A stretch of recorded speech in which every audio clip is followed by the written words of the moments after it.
Hey, what's going on, guys? Welcome back to another video. Today we're going over the Leopard 2A4. This is Germany's 10.0 main battle tank. Precedes the Leopard 2A5 in the tech tree. And yeah, it is basically the second to last tank in the German MBT line. And so we're going to go over what it is, how to play it, the basics, and yeah, I'll give you a little insight to the stock rank as well. So first things first, looking over the stat card, we can see that it is a 55.2 ton tank with a engine power of 1327 horsepower at 2600 RPM, which will produce a max speed of 68 kilometers an hour. Now I played this, it doesn't really reach that speed on flat ground. Maybe if you were to just take this on pavement and try it, it might work, but realistically not. So yeah, let's take a look at the modifications real quick. So you can see that this gets 3 rounds. DM12 is the stock round. It's a heat FS round with 480 mils a pen. The tier 1 upgrade is DM13, which is 393. And this is something that you want to prioritize getting. I went for parts in FP before I got it, just because I've been at top tier for a while. I know where tanks have weak spots that you can actually pen with heat. So I prioritize parts in FP so that I would be able to actually play and not worry about getting set on fire and whatnot and not being able to rep. So yeah, and then the fully upgraded round is DM23, which has 410 mils a pen at 10 meters. Definitely worth getting, even though it's only like 17 mils a pen more at 10 meters, but it's still, you're going to want to spade this tank anyway. Get the DM23. Because there will certainly be instances where this kind of a pen buff will matter to you. And it also does slightly better at the angles as well, as you can see. So yeah. Other than that, this does come with a Generation 1 thermal sight. For the gunner, there is no commander thermal sight to my knowledge. So yeah, you're just going to be sticking with normal binocs for the commander. But yeah. Other than that, I guess if I were to pick what you would go for first in this tank, I would say DM13 if you haven't played top tier, or parts in FP, but these three should come first. Then you need to get a second tier 2 upgrade in order to get to the next one. I'm choosing adjustment of fire. You can pick whatever on this one, it's really up to you. After that, I'm going to get my thermals as well as my smoke grenade and probably filters to make this tank go faster. And then after that, I'm going to get the laser rangefinder and then DM23. And then whatever else is on here, basically. The reason I prioritize the rangefinder over DM23 is because this isn't the biggest improvement in penetration. It's not a huge deal to have it. DM13 is basically what you need to get moving. And the laser rangefinder is obviously quite good at top tier, because it's you can. For those of you who don't know what a laser rangefinder does, let me just take out my Abrams and show you exactly how it works. So normally on a tank, if you don't have a laser rangefinder, when you range find something to determine how far away it is, you end up with a very slow time-taking process that I'm sure you can all go look and see. Now, for example, if I were to range find this with a laser rangefinder, it goes that quick, and I can go up to 750 and put a round down range. So yeah, that's why you need to get laser rangefinders, because you can do things like that. And obviously, at top tier, time is your life. If you don't have a laser rangefinder and someone you're facing off against does, then realistically you're going to lose that encounter, just because they will figure out how far away you are, and unless you're some god at determining distance just by eyeballing it, they're going to get you. So yeah, that's what a laser rangefinder does. That's why I'd prioritize it. So yeah, we'll go back to the Leopard real quick. Take a peek. So yeah, that is this. We'll take a look at the armor real quick. We'll go into protection analysis. So from the front, the things you should know is if you're in a 10.3 up tier, your armor is worth nothing. So most 10.3 tanks can go straight through your armor, everywhere, all over. But if you're not in a 10.3 up tier, we're going to talk about where you can play your strengths. Because this tank in a down tier to 9.0 can dominate. I've done it before. It's amazing what the armor could do. So just to kind of give you an idea, let's go look at Italy's rank 7. Just because I love how much pen this thing has. The Centauro firing CL3143 has 625 base pen. This is what it does to your tank. So that's like, if you shoot there, even if there's no crew behind it, like, you're not actually going to get anyone even if you were to pen. So really they're going to shoot in here, and then this whole side of the turret is butter. Very easy to penetrate, and there goes your loader and ammunition. And obviously one other thing they can do is forget your turret. How about they just shoot you right there? And now watch what that does. There goes your driver, your gunner, and your commander. That's 3 out of the 4 crew, you die. End of story. So rank 7, you know, even let's just say like our Russian T-80 was coming after you with 3VM42, I believe. Yep. You know, even there, if you're gonna stop him up here, but you know that this is one of the lesser penning rounds. If we go, for example, I think perhaps the M182 Abrams has a little more pen. Okay, even then your turret cheeks are still going to be okay, so it's really the top tier TDs, and I think there are some other tanks, like the Leclerc, that might have, yeah, 575 pen. So if you face off against the Leclerc, you're done. That's just, you know, a Leclerc, you have to know exactly where to shoot a Leclerc in order to defeat it, and it can shoot you anywhere. Now, if we go take a look at, for example, the American M1 Abrams, M774 is that top round for them. They get 357 pen. Your turret is impenetrable, but I shouldn't point out a weak point. Sometimes, many rounds, especially any 10.3 can pen right here. If they shoot you right there, that is very weakly armored, and it will go straight through and get your gunner and commander. So this is a weak point. Some people, you know, especially if you see a premium, you know, like the 9.0 premiums, not all the people driving them are brand new, but a lot of them are. They don't know what they're doing. There's a summer sale going on right now, so many more premiums are getting bought. So they likely won't know about this unless they watch YouTube or whatever. But you know, if they shoot anywhere else in your turret, it's impenetrable except for the gun mantlet. But you're not really going to do too much if you shoot the gun mantlet. Like right here, I guess you can get the commander, but the gunner sits low enough and out of the way enough that, you know, unless they shoot you right there, I guess, you should be completely okay. But yeah, so the gun mantlet and the optics are the biggest weak points on this tank for the turret. And then for the hull, yeah, the hull is basically butter.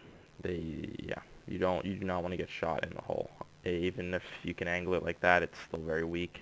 You know, they can just put a round straight through that, and there goes your driver, gunner, commander, etc. So yeah, this tank is not that most heavily armored, but you know, for example, once this is, you have to get it in order to get the 2A5, and if you look at the 2A5, although the hull is still complete butter, the turret is one of the most heavily armored turrets in the game.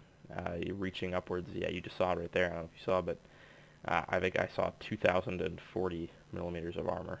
Yeah, 1911. There's nothing in this game that can do anything like that. And I believe Koala made a great video just explaining why the Arrowhead turret works the way it does and how it works so well. So go check it out. I might leave a link in the description, but I'm not entirely sure. But yeah, if you want to know why the Arrowhead turret does what it does, he made a great video explaining why Germany decided to do it and what it actually does when the shell impacts and why you never want to shoot the turret of this thing anyway. But yeah, the whole never take more than 16 rounds in these tanks, because if you look here, you can see 1, 2, 3. It's 3 by 5, which means 15 plus 1 in the chamber equals 16. And that means that when they shoot down here, they can't ammo rack you very easily. So they would need a very high pen round to go through a turret.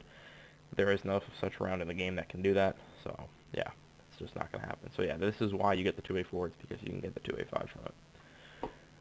So back to our main point of emphasis on the 2A4. We're going to go through a couple of games today, playing realistic battles. I will also bring the helicopter with me, just for fun. I picked this up in the summer sale because it was incredibly cheap compared to what it would normally be. I don't even think it's for sale normally. The only current one that I'm aware of is the Mi-24P, but yeah. I can go into detail about this helicopter if you want me to later, but for now we're going to take out the 2A4, and perhaps I'll make a lineup or a video explaining my lineup for top tier right now, because as you may know, I do not have German planes. I have American planes and tanks and helicopters, well not helicopters, but I have American planes and tanks, and that's what enables me to have a decent top tier lineup. Uh, I'm also grinding out the F-86 F2 so that I can continue down this line. It's not really my priority though. My priority for the past couple of days has been Germany. So yeah, basically my helicopter is my only closer support that I have. But yeah, I can, make a video bringing in the 2A4, the 2K, and eventually an SPA. I do intend. My next steps are not to get the 2A5, although that will be a step in the near future. My next steps are to get. I'm not really sure if this is gonna work, but I'm trying to research the Kugelblitz because it's open, it's blue, even though it says red.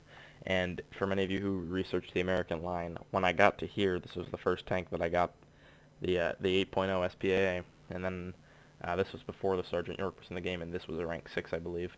I was able to just research the M1 Abrams. I didn't have to go down this line fully. I could just kind of get the M1. And the line was red, I believe. I mean, I don't know, it's blue, but like I didn't get any of the tanks back here, and I was still able to get it. So that's why I'm just taking a chance. If you know if this won't work, tell me in the comments, and I'm just gonna get the Ostwind anyway. But yeah, we're gonna give that a shot. But yeah, I will also be making a tank review on the Leopard 2K as well. This is one of my favorite tanks in the game, hands down. And I will totally be making a review on that. But for now, let's get straight into some gameplay with the Leopard 2A4. Alright, so we got our first game here on Ash River. It's going to be domination. My plan, which is what I basically take all of my tanks through, no matter what they are, unless they're like tank destroyers or whatever, when I get Ash River, is I take this southern spawn point here, and I'll explain why in a second. But basically, this is going to put me in a position where I have a lot of oversight of the map, which you will see. Hang on, let me do this. I didn't actually load, but anyway, yeah, I'll show you exactly where I head. This looks like a 9.0 down tier because I see L44s, and if that's the tank they're bringing out, that usually means that's the highest in their lineup, which means we should be top tier right now. So I am going to head up this mountain with the rest of my team. Sometimes I will head down there as well, but up here gives me a better vantage point. But if I wanted to go brawl, I would take right here, and that would be where I would go.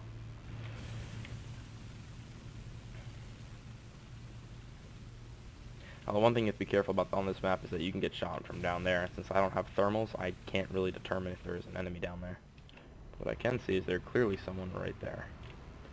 So we will wait for them to come back out if they wish to. Unless our teammates want to pop smoke and I can't see anymore.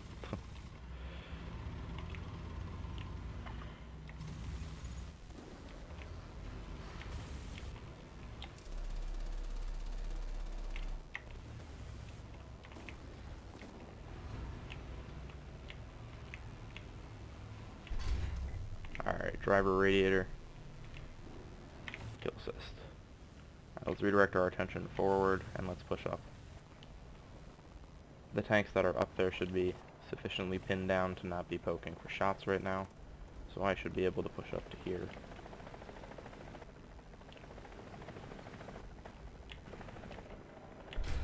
And that was a quick snapshot into the M1, but this, the tank handles very well in these kinds of situations where you have to just quickly turn the turret and shoot. But yeah, so I'll show you what it's like to rangefind without a laser rangefinder. So you can see a tank that has a laser rangefinder already just shot you, and you're still trying to determine how far they are. And, it only works up to a certain range because it's just your gunner giving you a decent estimate.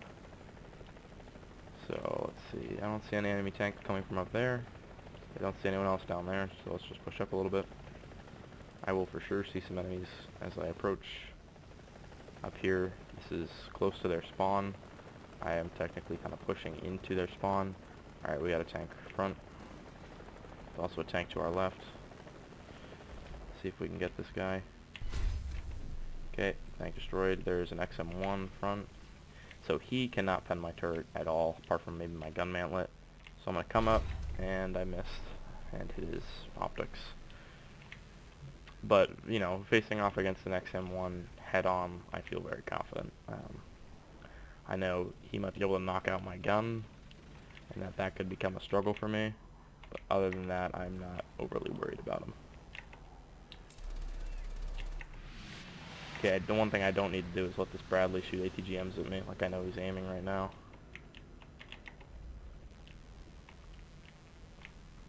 His spawn protection should be gone though, so let's just peek up, put a round into him. Okay, he still has spawn protection after all this time. He did just shoot his second ATGM at me, so I am safe.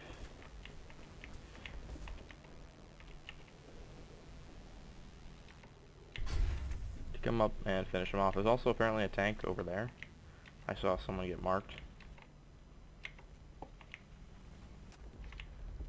Someone just shot at me from up there. Okay, so yeah, there are people over there.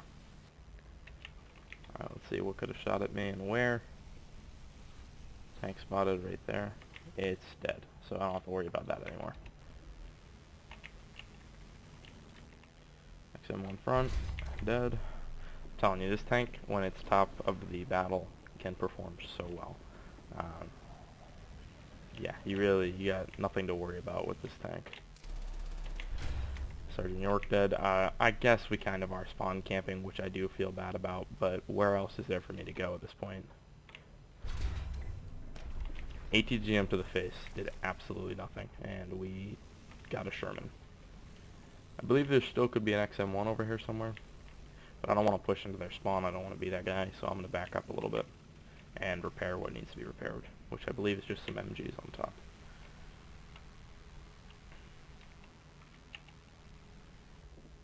I don't see anything down there. Our team is losing A, so they are on A. So yeah, at this point we're basically just seeing if anyone is actually going to spawn into this match anymore, and if they do, we get rid of them. There is a helicopter. Let's see if we can maybe do something about him. One thing I do like about, so I broke 1,000 hours in this game a few days ago, which I'm very happy with. Just kind of shows I've been playing this game for like 4+, 5+ years, which is insane, really. You know, people don't play games for that long, but yeah.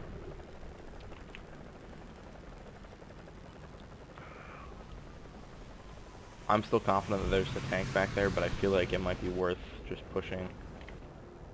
They've got an F-35 Saber up. If you're wondering how you can tell between them, the F-35 has that cool livery on it. It's the premium one. And of course we have a P-47 up because people come to top tier with no lineups whatsoever. I did it once as well. The reason I have top tier America is because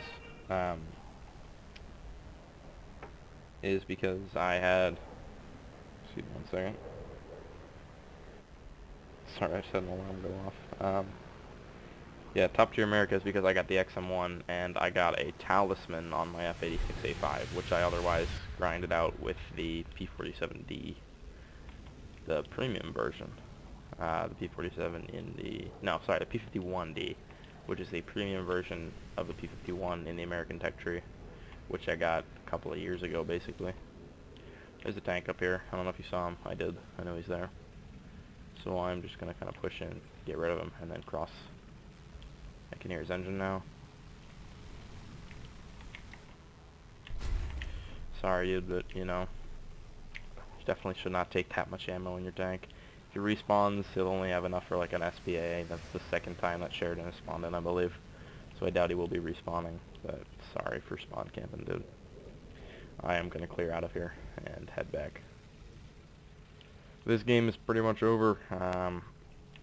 If anything else interesting happens, I mean, you're free to stick around, but, you know, realistically, you're just looking to skip to the next part of the video. But yeah, that is it for this game. I will catch you guys in the next one.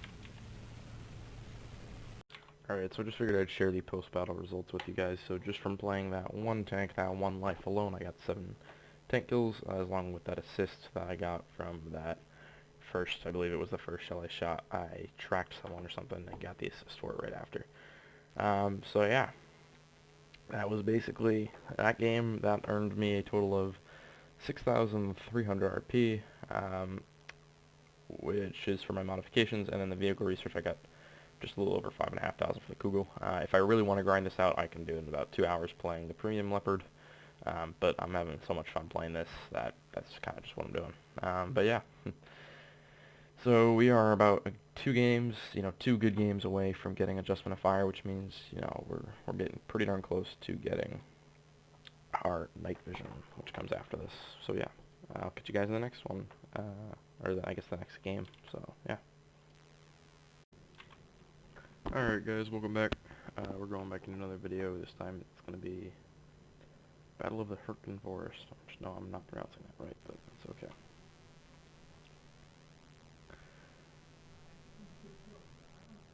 So yeah. This battle, my plan is basically going to be to flank north around, using the buildings for cover as much as possible. And yeah, it's basically what we're going to do. So I don't know if I explained it earlier why you only take 16 rounds in this tank, but basically the back ammo stowage can only take 15, and your gun can take 1, and that prevents you from getting ammo racked from the front. So yeah, I see a couple of other 10.0s. This is a down tier. Once again, we are top tier here against 10.0s and 9.0s, which means we are a lot more protected, and we have a much higher chance of surviving if we get hit. Now obviously I'd much rather just not get hit and shoot first, which is what I'm going to try to do. But that can be a bit of a difficult task on a map like this, just because there are so many areas. There will be tanks flanking the side. I will definitely be exposed to my right, just because people, they don't play the game, they kind of just flank and camp. They don't really engage. I mean, like, if you get the Rocat or whatever it is, that premium British thing, if you get that and all you can do is camp, I get it. But, if I see like an M1 Abrams going over there, I don't get that at all, especially when they're top tier. There are certainly times when camping is kind of your only option, because it's all you can do. Gunner and track fuel tank on that Leopard should be mine. Engine, commander, radiator, so he's not going to be turning his turret towards me, so I'm just going to put that round right through there and get the kill. So that's why you definitely do not want to get hit side on while you're in a Leopard, any kind of Leopard. One thing I forgot to point out in the hangar is that there are in fact fuel tanks. Oh, we got our gun breached, or sorry, our gun destroyed, not a breach. So I am going to fall back. I cannot pop smoke. There's a tank over there that's trying to shoot at me. So we're going to fall back to our cap. But as you can see along the side, those little angled kind of wedges in the side of the tank, those are armored fuel tanks. They provide extra armor for you. And if you get shot in them, it's not necessarily the end of the world. Because sometimes, those will eat the entirety of the round. If it's a high tier APFSDS, chances are no. But if it's not, you should be okay.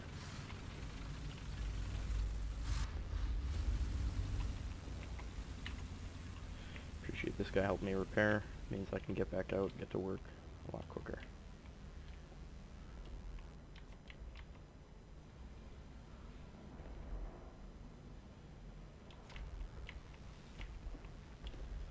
I don't really want to overextend here because I haven't really seen how far they've pushed up.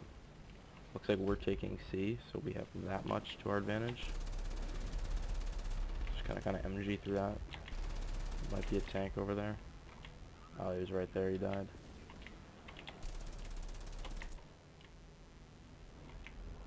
So one thing about playing this tank without thermals is that I can't see through those bushes that well.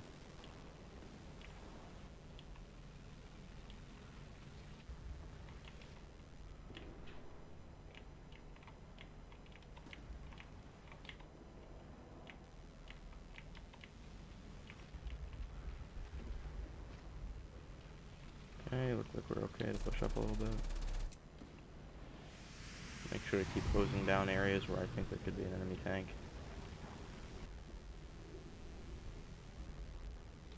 There was an enemy tank that just passed through right there.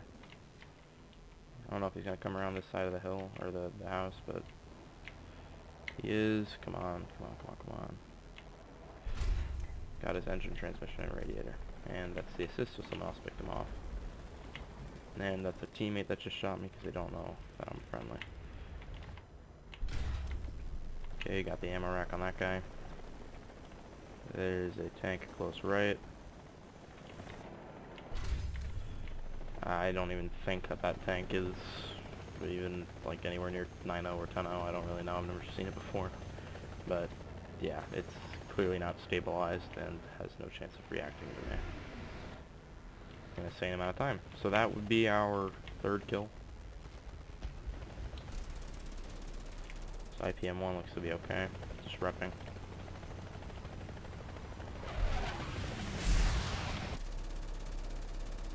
It's an LA 174, something like that, LA 15 maybe. I don't see any enemies. We might be reversing out and then going to take A right about now. That might be my plan of action.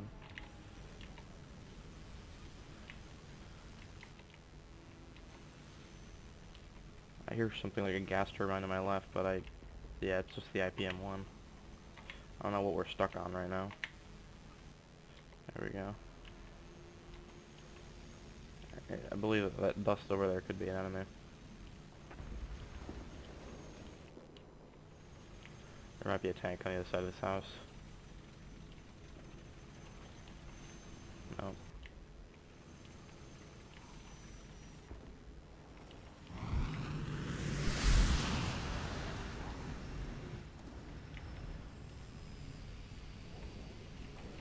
The reason I'm angling my turret like this is so that anyone coming down this road doesn't get my barrel, and that's a lot of tanks. I'm not worried about the SPA. I saw something else. That guy can MG the SPA now.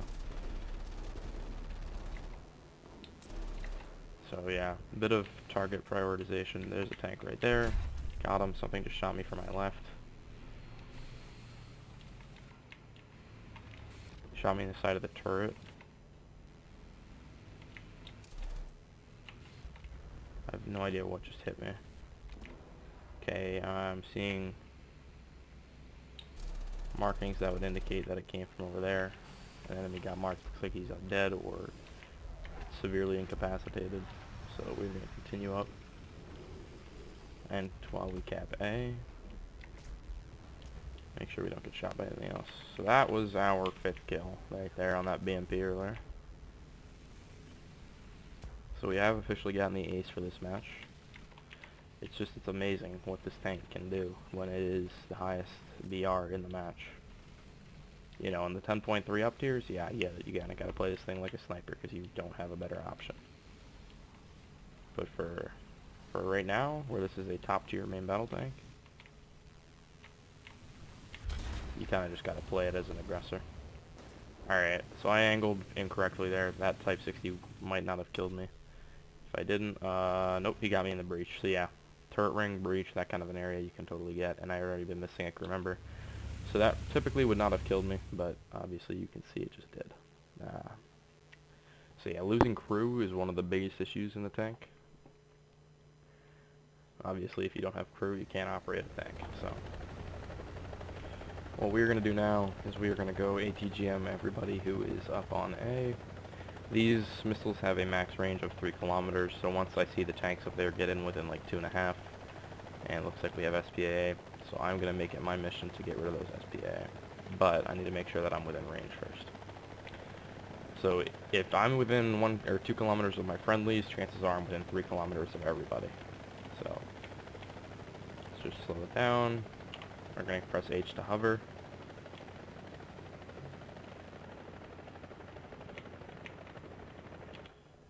And then we're going to get our laser activated. And go find that SPA.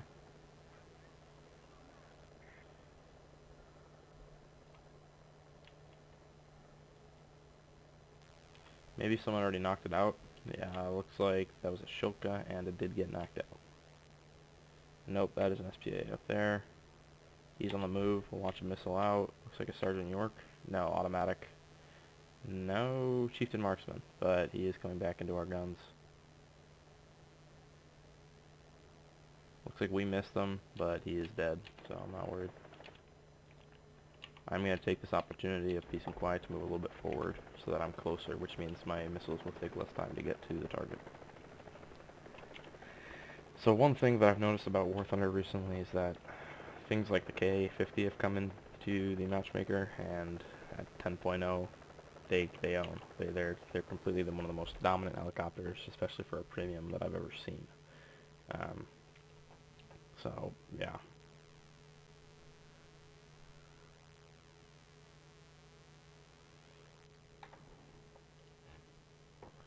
Alright, so quick battle results screen. We got 6 kills, 2 assists, 1 zone cap, and we did end up dying in the tank, but this was all done by the tank.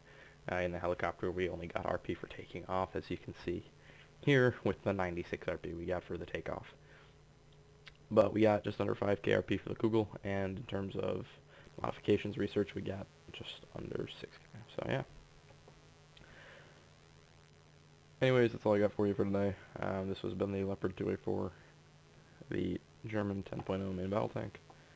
And yeah, hope you guys enjoyed, and I will see you in the future, possibly with a top tier lineup.